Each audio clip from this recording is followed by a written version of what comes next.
Hey guys, welcome back to the channel. तो कल हम लोगों ने event rise and O level का पार्ट 1 देख लिया था और उसमें मैंने आपको बड़ा फटाफट रिवाइज करा दिया था पार्ट 1, जब मैकलरी को स्टीफेंस गेट तक छोड़ने के लिए आते हैं। और आज हम लोग उसका पार्ट 2 देखेंगे, which is the final part, और चैप्टर को रैप अप करेंगे। तो चलिए स्टार्ट करते हैं। स्टार्ट करने से पहले देख लेते हैं अनअकैडमी प्लस फीचर्स कौन से हैं जो कि अनअकैडमी को बेस्ट लर्निंग प्लेटफॉर्म बनाता है।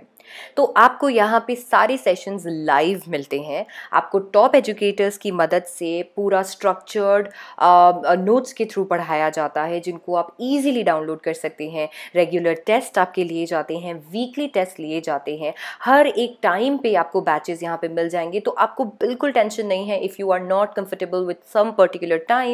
आपको हर एक स्ट्रीम के लिए यहाँ पे बैचेस मिल जाएंगे, बी इट साइंस, कॉमर्स और ह्यूमैनिटीज़। और ये सारी चीज़ें आपको टॉप एजुकेटर्स की मदद से मिलेंगी। तो आपको हमेशा पता है कि जो भी क्वांटिटी, जो भी क्वालिटी आप यहाँ पे देख रहे हैं, जो भी कंटेंट आप यहाँ पे देख रहे हैं, it is going to be the best, because obviously top educators are going to deliver it. अगर आप चाहते हैं मुझे ज्वाइन करना प्लस पे, तो आप मुझे प्लस पे ज्वाइन कर सकते हैं मेरा कोड यूज़ करके, विच इज़ SDC18। इस कोड को लगा के आपको 10% ऑफ मिलेगा अपने अनअकैडमी प्लस सब्सक्रिप्शन पे। मैं क्लास 11th एंड 12th को इंग्लिश और पॉलिटिकल साइंस पढ़ाती हूँ, और मैं स्पेशल पे भी बहुत सारी क्लासेस लेती हूँ। तो आई सी यू गाइस देयर। अभी तक हम लोगों ने देखा था कि किस तरीके से पूरा एग्जामिनेशन सेटअप किया गया, किस तरीके से इवान ने एग्जाम दिया, किस तरीके से अथॉरिटीज ने उस एग्जाम को कंडक्ट करवाया। एंड फाइनली एक कंफ्यूजन जो था, चाहे वो गवर्नर और जैक्सन के बीच में हो, उस कंफ्यूजन के तहत स्टीफन को भेजा गया मैकलरी को गेट तक छोड़ने के लिए। तो अभी हम लोगों को देखना है कि उसके बाद क्या हुआ। अभी जब मैकलरी को स्टीफेंस गेट तक छोड़ने जाते हैं तो उन्हें थोड़ा सा डाउट होता है। उनको ऐसा लग रहा है कि मैकलरी पहले से पतले हो गए हैं। कुछ 2 घंटे में एक इंसान पतला हो गया है।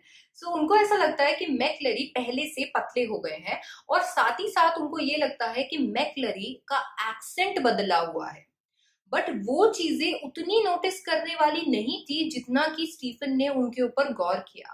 एंड अच्छा हुआ कि स्टीफन ने उस चीज पे गौर किया, क्योंकि स्टीफन को लगा कि ऐसा तो मैकलरी थे ही नहीं। ना तो मैकलरी इस तरीके की लैंग्वेज में, एक्सेंट में बोल रहे थे, और ना मैकलरी इतने पतले थे। तो उन्होंने एकदम से सोचा कि मुझे जाके और चेक करना चाहिए कि अंदर क्या है।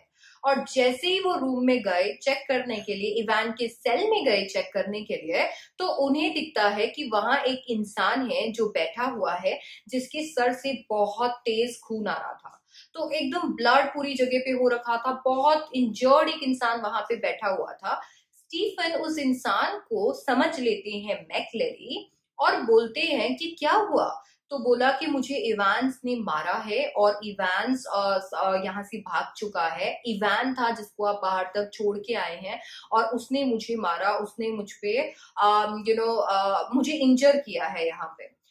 अभी स्टीफन्स बहुत ज्यादा घबरा जाते हैं, सारे अथॉरिटीज वहां पे आ जाते हैं, एंड गवर्नर्स लिटरली स्टीफन्स और जैक्सन को बहुत अच्छा डांटते हैं। वो बोलते हैं कि तुम लोगों से एक एग्जाम अच्छे से कंडक्ट नहीं हो पाया, और इवांस यहाँ से भाग गया।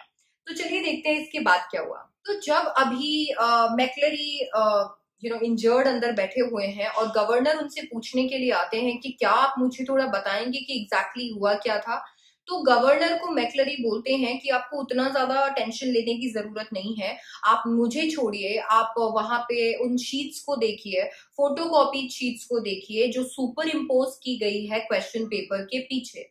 तो वो उन्हें बताने की कोशिश करते हैं कि वहां पे उन्हें कुछ क्लूज मिल जाएंगे कि इवांस एक्चुअली गया कहाँ पे है। तो जब गवर्नर उन शीट्स को देखते हैं तो वहां पे कुछ जर्मन में कुछ सेंटेंसेस लिखे हुए होते हैं, कुछ इंस्ट्रक्शंस वहां पे दिए हुए होते हैं, और वो इंस्ट्रक्शंस ये कहते हैं, 3 मिनट जो एग्जाम के पहले वाले होंगे वो बहुत इंपॉर्टेंट होने वाले हैं। दूसरा इंस्ट्रक्शन होता है कि पार्सन को बहुत जोर से मत मारना। और तीसरा इंस्ट्रक्शन वहां पे ये होता है कि स्कॉटिश एक्सेंट को ओवरडू मत करना। तो ये सारी चीजें उस पूरे जो सुपर इम्पोज्ड कॉपी होती है उसके ऊपर लिखा हुआ होता है। तो अभी 1+1 करके गवर्नर सारी चीजों को एक साथ ज्वाइन करके एंड ये सोच रहे हैं कि अभी इन इंस्ट्रक्शंस को यूज करके डेफिनेटली इवान यहाँ से भाग गए हैं। जब गवर्नर को पता चलता है कि इवान वहां से भाग चुके हैं तो ऑब्वियसली उनको थोड़ी पुलिस की हेल्प चाहिए होती है एंड दैट इज वाई वहां पे अथॉरिटी के हेड कार्टर पहुंच जाते हैं।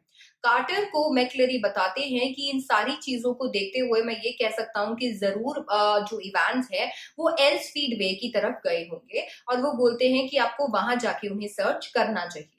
गवर्नर ऑब्वियसली वहां पे सोचते हैं कि क्योंकि मैक्लेरी ही एक ऐसे इंसान है जिन्होंने सब कुछ देखा था और जिनको सारी चीजों के बारे में पता था, तो वो उनको बोलते हैं, सुपरिटेंडेंट को बोलते हैं कि मैक्लेरी जहां पे भी जाना चाहता है आप उसे वहां पे लेके जाइए, क्योंकि सिर्फ इसी को पता है कि उस टाइम पे क्या हुआ था और केवल यही बता सकते हैं कि एग्जैक्टली इवान अभी कहाँ मिलने वाला है। इसके बाद में गवर्नर जब ये सारी चीजें कर लेते हैं तो वो अपने दोनों ऑफिसर्स को खूब डांटते हैं। बोलते हैं कि 3 मिनट पहले मैंने तो तुम्हें कहा ही नहीं था जैक्सन कि तुम जाके स्टीफन्स को बोलो कि वो मैक्लेरी को बाहर तक छोड़ के आए, मैंने ऐसे तुम्हें कहा ही नहीं था। उसके बाद में वो बोलते हैं, जैक्सन को खूब डांटते हैं ये कहते हुए कि क्यों तुमने पूरा सेल अच्छे से सर्च नहीं किया, कुछ तो वेपन वहां पे रह गया होगा जिसकी वजह से ही वो मैक्लेरी को इतना इंजर कर पाए। इसके बाद में गवर्नर बहुत सारी चीजें चेक करते हैं, बहुत सारे कैलकुलेशंस वहां पे लगाते हैं और सारी चीजों को ऐड करके ये कहते हैं कि जरूर इवांस न्यूबरी में है और उनको लगता है कि एल्सफील्ड वे वो नहीं गए होंगे and he has his own reasons for it. Inspector Bell को बुलाया जाता है, इन्वेस्टिगेशंस की जाती है और इतने में टेलीफोनिकली कार्टर उनको बताते हैं कि मैक्लेरी वहां से जा चुके हैं एंड इवांस को एल्सफील्ड वे से जाते हुए देखा गया है और उन्होंने उसको पकड़ने की कोशिश की बट वो उनको नहीं पकड़ पाए।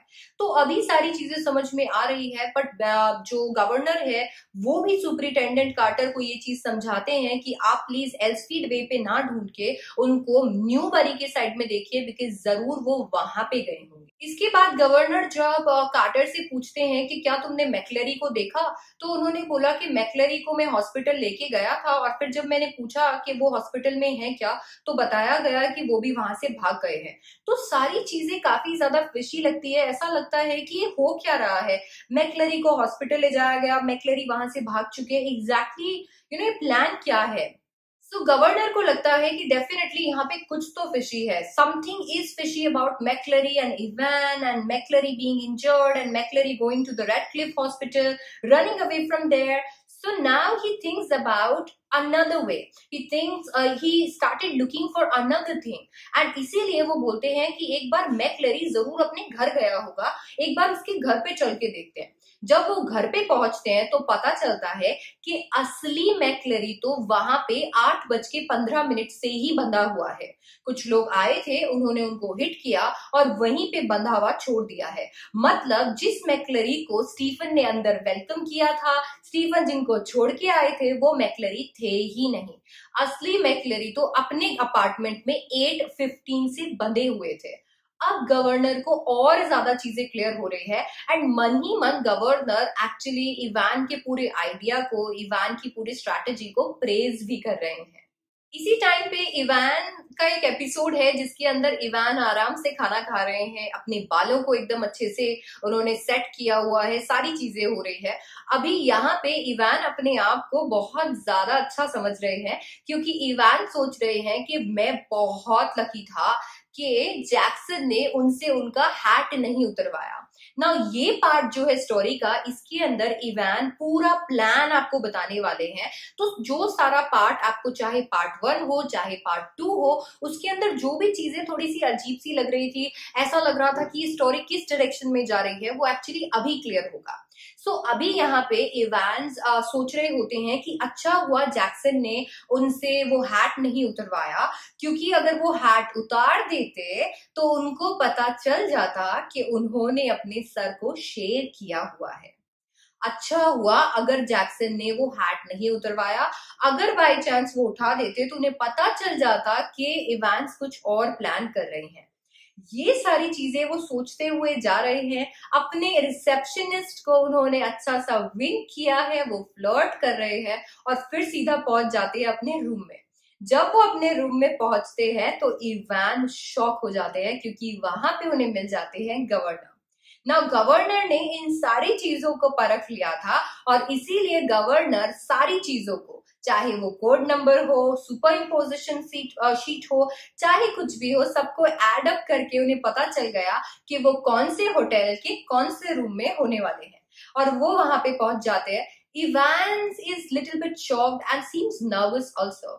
जो गवर्नर है वो उन्हें बहुत अप्रिशिएट करते हैं और बोलते हैं कि यार तुमने लिटरली बहुत अच्छा किया, लाइक तुम्हारा प्लान बहुत अच्छा था, बट तुम मुझे ये बताओगे कि तुमने ये सब किया कैसे। इवान अपनी तारीफ करना स्टार्ट करते हैं और वो बताते हैं कि हाँ मैंने कर लिया, इट वाज पॉसिबल। बोला बट तुम तो पूरे टाइम पे जेल में थे, तो तुम्हारे ही ये सब कुछ करना इतना मैनेजेबल कैसे हुआ। तो इवान ने बोला मेरे बहुत फ्रेंड्स हैं, जेल के अंदर भी फ्रेंड्स हैं, स्टार्टिंग फ्रॉम द ट्यूटर से लेके एंड तक सारे जितने लोग इस पूरी कहानी में थे वो सब उसके फ्रेंड थे। उन्होंने एक्सप्लेन किया कि ट्यूटर उनके फ्रेंड थे, उनको सारी बातें, ये पूरा प्लान उन्होंने वहां पे बनाया था। उन्होंने बताया जो खून उन्होंने लेके आया था वो एक्चुअली ह्यूमन ब्लड नहीं था, वो एक पिग ब्लड था जो कि उस रबर ट्यूब में था, जो कि मैकलेरी के सूटकेस में मिली थी। रिमेंबर, तो जो मैकलेरी के सूटकेस में रबर ट्यूब थी, जिसको नकली मैकलरी ने बोला था कि वो उसको पायल्स के लिए यूज करने वाले हैं, वो ट्यूब के अंदर पिग ब्लड था, जिसको बाद में ऐसे दिखाया गया एज इफ बहुत ज्यादा इंजरी हुई है। उसके ऊपर से उन्होंने बताया कि जब नकली मैकलरी आए थे तो वो 2 कोट्स पहन के आए थे ताकि वो मोटे लगे, और एक कोट उतार के उन्होंने इवांस को दे दिया था। अभी रुको, अभी इसके बाद में क्लाइमैक्स बाकी है। अभी यहाँ पे उन्होंने ये सारी चीजें बताई कि वो एक ही कोट पहन के वापस गए थे। बोला कि वो जो हम लोगों ने स्कॉटिश एक्सेंट को ओवरडू किया, जो हम लोगों ने दिखाया कि जो मैकलरी गए हैं वो पतला लग रहे हैं, वो सब हमारी चाल थी। हम बस ये बताना चाहते थे, आपका फोकस, आपके फोकस में, आपके रेडार में ये लेके आना चाहते थे कि जो गया है वो इवांस है और जो बैठा हुआ है वो मैकलरी है। जबकि गवर्नर को उन्होंने बाद में ये बताया कि जो गया था वो नकली मैकलरी ही था और जो बैठा हुआ था, जिसको ये लोग मैकलरी समझ रहे थे, वो एक्चुअली इवांस था। और इवांस को ही सारे लोग, पुलिस खुद जेल से बाहर लेके गई थी। तो इवांस ने ये पूरा प्लान इस तरीके से बनाया था कि बाय चांस अगर वो पकड़े भी जाएं तो फिर उनको वो ये कहें कि मैं तो यहीं पे हूं, दैट वे। तो उन्होंने पूरा प्लान इस तरीके से बनाया था, स्कॉटिश एक्सेंट को ओवरडू करना, इम्पोजिशंस के बारे में बताना, रेजर से बालों को शेव करना, बॉबल हैट, और वो 3 मिनट एग्जामिनेशन ओवर होने से पहले, जिसके अंदर उन्होंने स्टीफन को कॉल करवाया ताकि स्टीफन वहां से जा सके और वो सारे चेंजिंग्स कर सके। तो ये सारे प्लान को बताने के बाद में गवर्नर वॉज एस्टॉनिश्ड। गवर्नर ने बोला यार wow, your plan was marvellous. But उन्होंने बोला मैंने तुम्हें पकड़ लिया है, अब चलो वापस से जेल के अंदर। फिर उसके बाद में उनके 2 पुलिस ऑफिसर आते हैं, इवान को हैंडकफ करते हैं और लेके जाते हैं। जाते जाते भी इवांस फ्लर्ट करके जाते हैं रिसेप्शनिस्ट के साथ में। गवर्नर बोलते हैं मैं मिलता हूं तुमसे अभी जेल में, तुम निकलो यहाँ से। तो उनको वहां पे पुलिस वैन में बिठा दिया जाता है। गवर्नर उन्हें बाय बाय कर रहे होते हैं और इवान पुलिस वैन में बैठ के जा रहे होते हैं।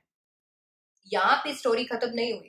जब तक इवान को गवर्नर दिख रहे हैं तब तक इवान बड़ा ही इनोसेंट बन के हैंडकफ होके बैठा हुआ है, और जैसे ही उनकी नजरों से गवर्नर हट जाते हैं, वो अपने फ्रेंड को इंस्ट्रक्शन देते हैं अपने एरिया में ड्राइव करने के लिए। फिर वो बोलते हैं कि चलो यहाँ से गाड़ी घुमा लो।